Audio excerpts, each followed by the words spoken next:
This is the Sri Ramana Maharshi satsang, a time to listen, reflect, and deeply meditate. Know yourself and be always free and at peace. Welcome. I'm Richard Clarke, hosting this satsang.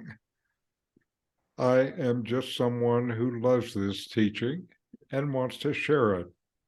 And now I'm reviewing and commenting on the book Talks with Ramana Maharshi. Let me get the text up. And this is from Talk 78.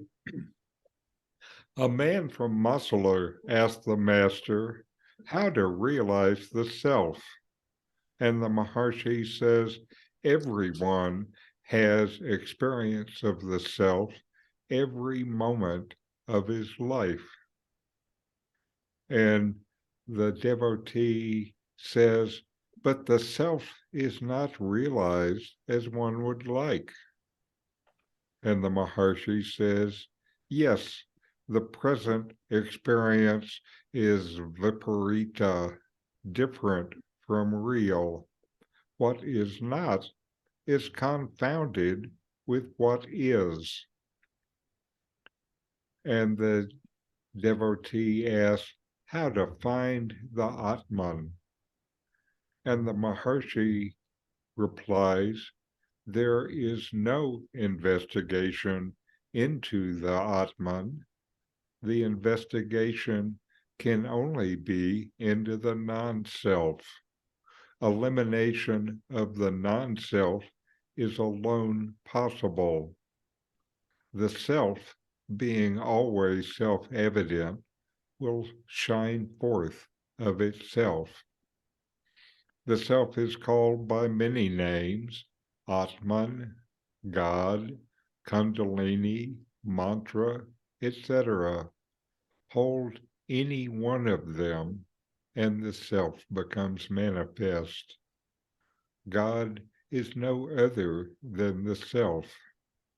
Kundalini is now showing forth as the mind. When the mind is traced to its source, it's Kundalini. Mantra japa leads to the elimination of other thoughts and a concentration on the mantra. The mantra finally merges into the self and shines forth as the self. The devotee says, our workaday life is not compatible with such efforts.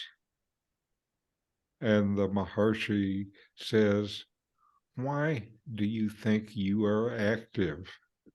Take the gross example of your arrival here.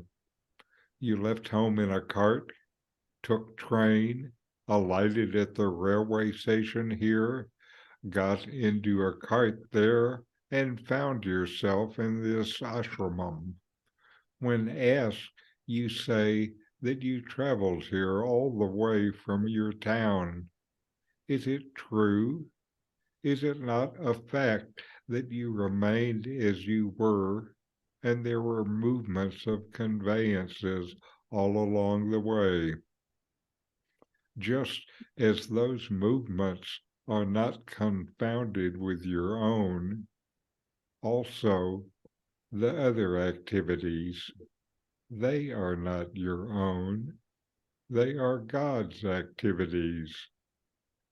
And the disciple says, such idea will lead to blankness of mind, and the work will not progress well. And the Maharshi says, go up to that blankness and tell me afterwards.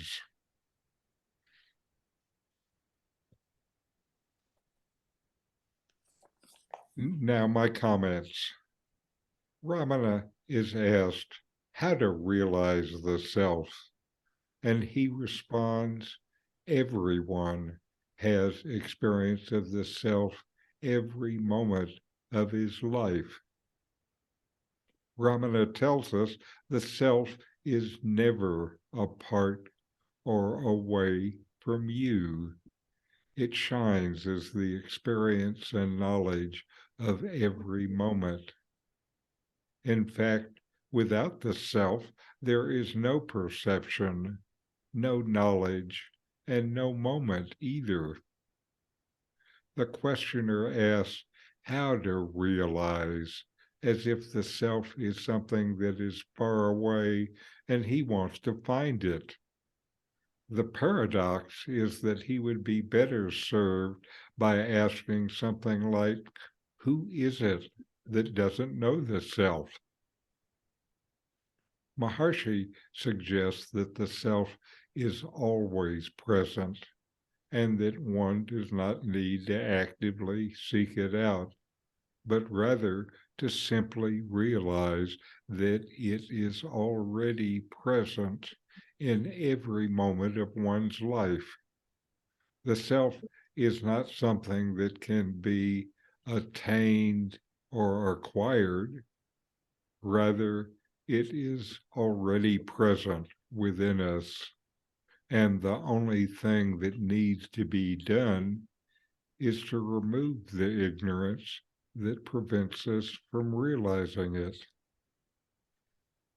The questioner continues, but the self is not realized as one would like.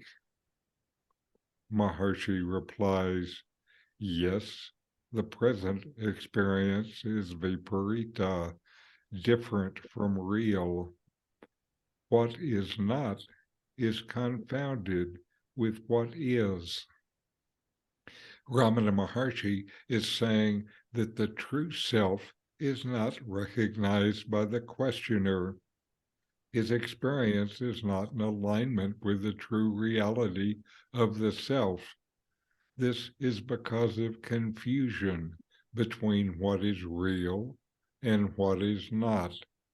This is referred to as viparita, which means reversed or contrary. Nome calls this an inverted view. The questioner's perception of himself is inverted or distorted, confusing what is impermanent, body, mind, ego, and world, with what actually exists all the time, the existence and consciousness that is the self of the seeming person and the universe. The questioner then asks how to find the Atman, and Ramana responds, there is no investigation into the Atman. The investigation can only be into the non-self. Elimination of the non-self is alone possible. Inquiry, investigation in Advaita Vedanta is focused on the non-self, which includes the ego, the mind, and the body. These are considered to be the source of ignorance, suffering, and attachment. There can be no investigation into the Atman, the self, since investigation is done by the mind, and Atman is not mental. The self is the absolute consciousness, in which the mind is only a partial reflection. The self is the space in which the mind seems to exist. You can know the self, but not with the mind. You know the self by being the self, being and feeling and knowing, not by thinking. Nome says, make your vision non-objective. As long as you are seeing using your mind, all you know are objects. objects that are in reality objects of the mind. As long as your meditation contains thoughts or objects of the mind, even subtle ones, you need to keep going deeper. Trying to know the self, our view is obscured by all these things that we take to be lasting reality, including the mind, the body, the ego, the external world full of people, and a higher power. These are all ideas found in the mind. These are what can be investigated. These are what Ramana calls the non-self. They are eliminated by finding out that they were all appearances. They were never real to begin with. Some call the moment this is realized as the day of laughter. Ramana continues, the self is called by different names, Atman, God, Kundalini, mantra, etc. Hold any one of them and the self becomes manifest. God is no other than the self. The key here is God is no other than the self. So to know God, know the self. To know the self, inquire, who am I? To know the self in your practice, just hold to the self. This holding is not like you would hold an object, since the self is not an object, but rather what Nome called non-objective. This is not mental, but experiential, knowing and being. Holding in this way takes you far away from the imaginings of the mind. Ramana is then asked, our workday is not compatible with such efforts, meaning spiritual practice, to which Ramana responds with a question, why do you think that you are active? Ramana gets to the assumption behind the question, an assumption of being a body which is active doing various activities.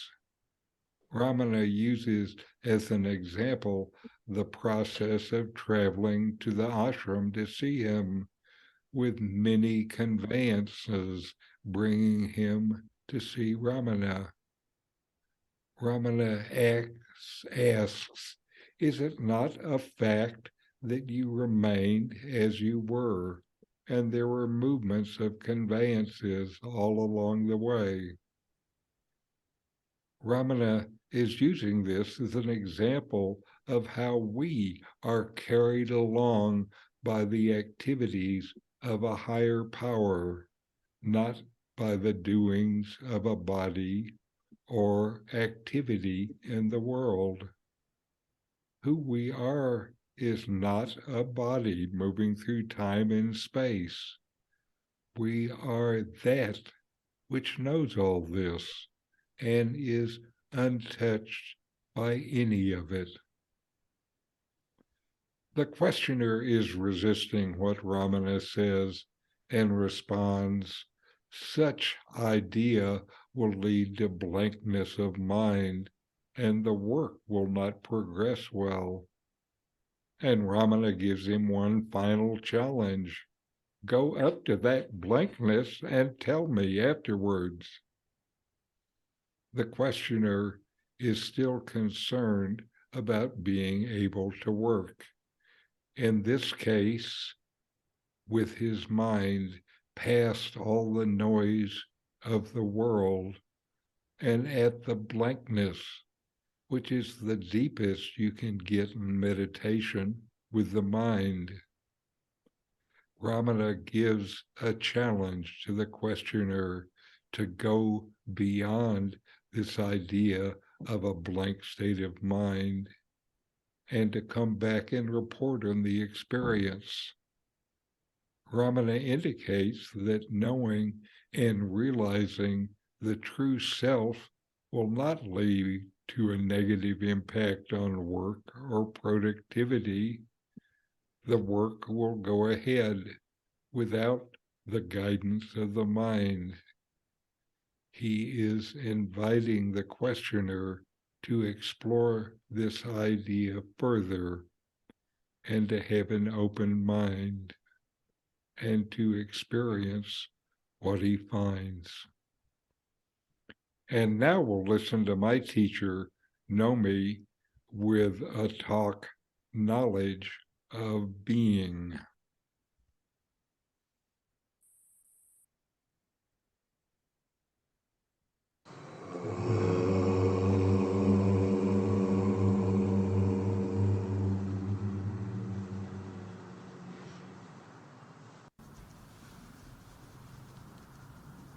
If you know your very being, then you know reality as it is. And what you know, you are. Sri Bhagavan has said, what is the use of knowing everything else without knowing oneself? This is because without knowledge of the self, what is the supposed knowledge of something else is but the faint reflections of whatever definition is inadvertently held as one's own. So, for example, if due to lack of inquiry to know one's true nature, one feels that he is a body, he will think that he knows a corresponding objective realm of experience or world. But all that is but the illusory play of his own consciousness.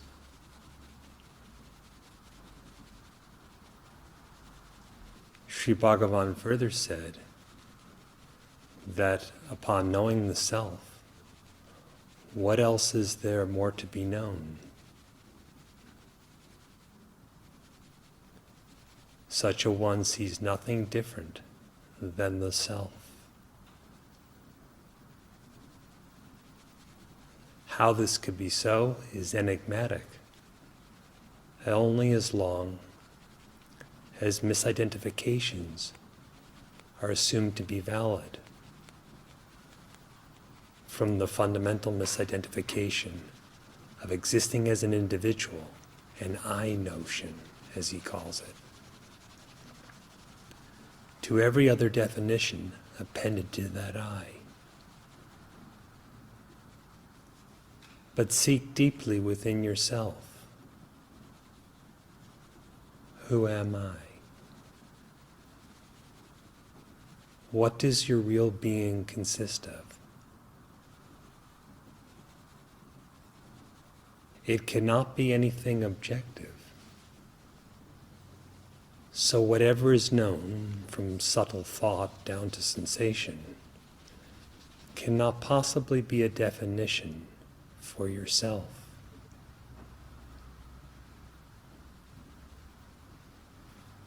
By abandoning the tendency to misidentify with such limited definitions, your real nature, which is infinite and eternal, becomes self-evident.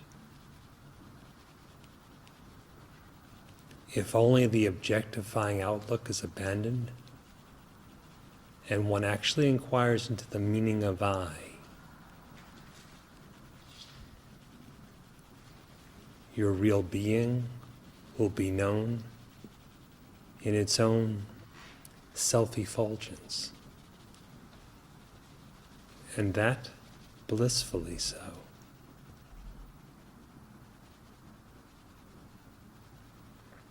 Inwardly trace the nature of your own existence. If you want to know reality, if you want to know Brahman, if you want to know God, find out the nature of your own existence. Otherwise, you will treat these, Brahman, God, even the Supreme Self, Paramatman, as if it were something else. But the Maharshi said, what else is there to be known?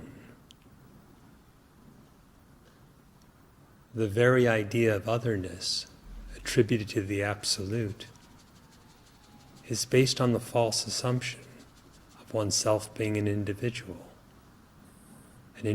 to be a thinker, an experiencer, an embodied being, and so forth and so on. Trace your existence. It's not a body. It's not born when the body commences. It doesn't die when the body dies. It's not an object of sense perception. Trace your existence. It's not a thought. It's not a collection of thought. It's not a current of thought. It is not any kind of mental mode or state whatsoever. It's not waking, it's not dreaming, it's not in deep sleep, but transcends all these. Unborn, imperishable, without condition, free of every state, unformed, undivided, without difference and with nothing other than it. Such is your real being.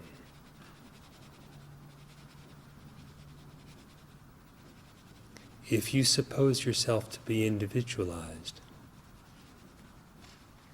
inquire into the very nature of that individualized existence. And no individuality will be found. Where the ego thus subsides, real being shines. Unobscured, it shines for itself. There is no other. There is no other existence.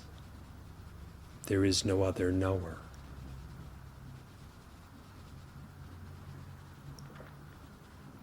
Being. It is an object. It is not an activity. It is not something done with body, speech, or mind. It is not to be acquired anew, but rather is ever existent. There is no one distinct from that being, Brahman, to be ignorant of it, or to say, I know it.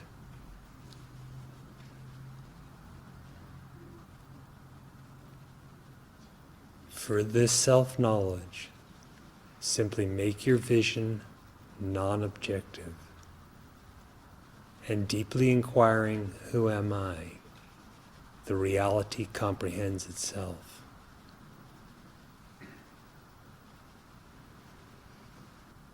You are that.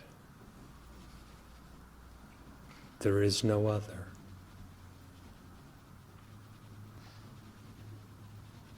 Discern this for yourself, inquiring deeply, who am I?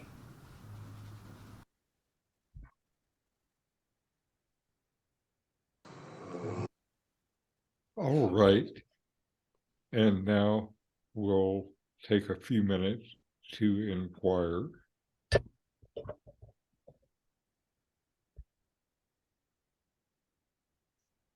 Notice that you exist, and you know that you exist.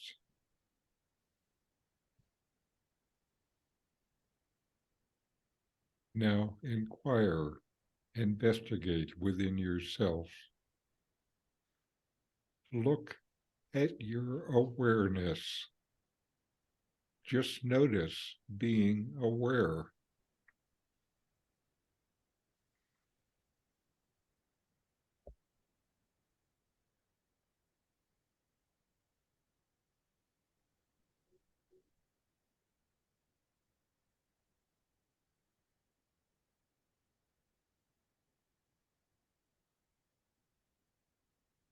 Is this awareness any different from you?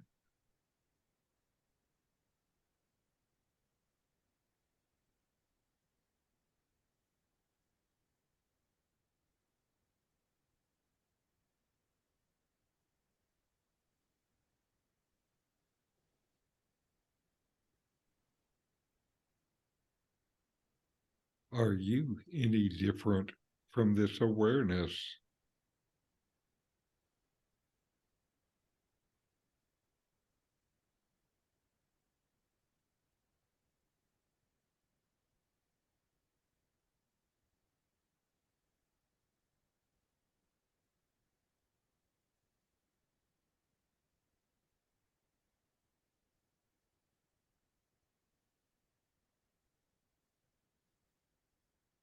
What is always within you?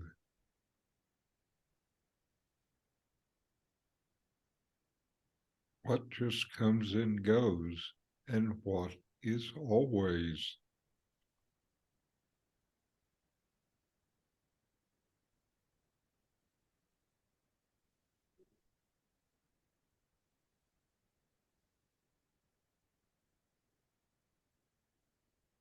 Who am I?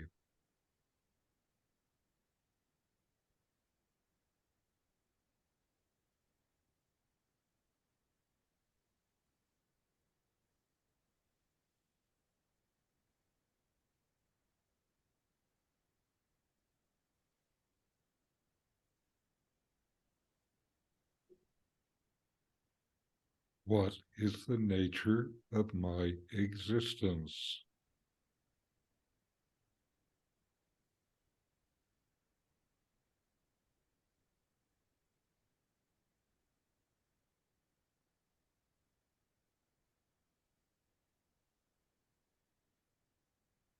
What does your being consist of?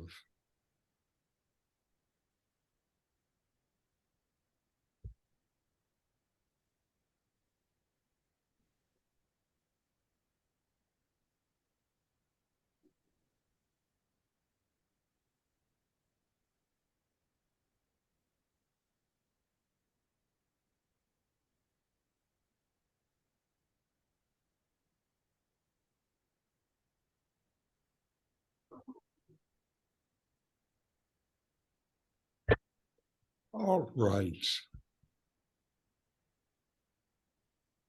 And we close with a chant. Om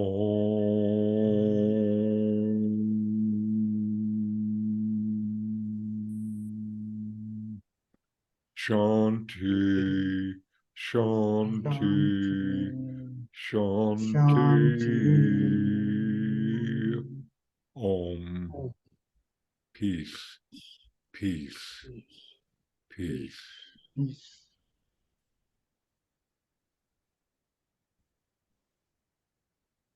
All right. Any questions or discussion?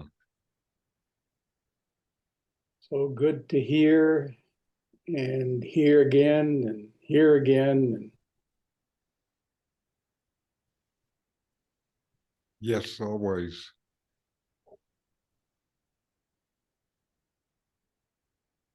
One important part of spiritual practice is Sangha, the group that gathers together to practice and support one another in practice. And, we certainly are Sangha.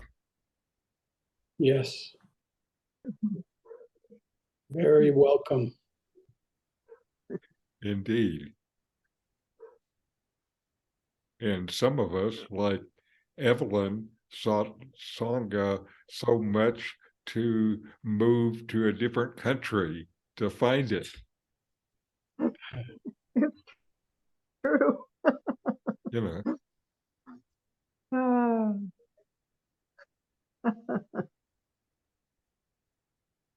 Known as the Mad Woman of Panama. well, I think we all must be mad to be pursuing this. I'm sure there are lots of Yeah. people who would say that. Yeah. Well, it certainly meant the world to me. Yes, me too. It looks like you were ready to say something, Doug. Oh, well, I was just thinking, after all this time, it's people who meditate are still seen as exotic beings. It's funny. Yeah. It seems to me that the other ones who don't meditate are the exotic beings. Yeah, I think I would agree with that. I Uh-huh. was I was at a coffee with a lot of ladies yesterday, and they all went around and said their names and kind of what they did. And I gave my name and I said I practice the fine art of doing absolutely nothing. And everybody's like, oh, really?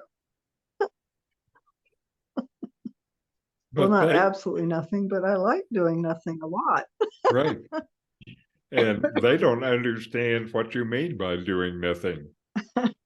No, I wasn't going to explain, but It's one of the paradoxes. By no. doing nothing, then somehow that which is everything just rises on its own.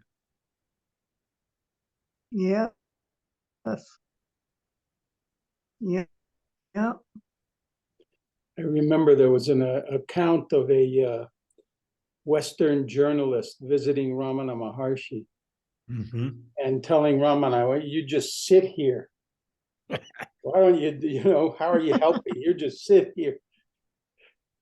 And Ramana, I think, responded, said, well, you think you do so much, go ahead. Mm-hmm. You think I'm doing nothing? Again, I think it's one of my favorite stories is about Ramana and Gandhi. They never met, but Yeah. Gandhi got as close as to the ashram gate, and his attendants Yeah. wouldn't let him get out of the car because they were afraid if he went into the ashram, he would never come back and the revolution would be over.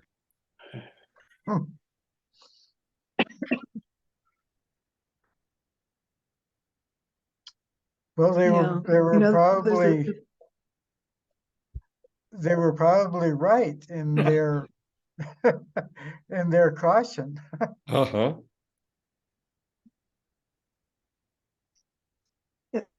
and there's a story of Carl Jung who went all over India and avoided seeing Ramana because one of his friends surmised because if he saw Ramana, his whole theory of the unconscious and all his theories would have just melted away, and he really, really didn't want that to be his Okay. experience. Okay. So he Yeah. didn't want to upset the apple cart.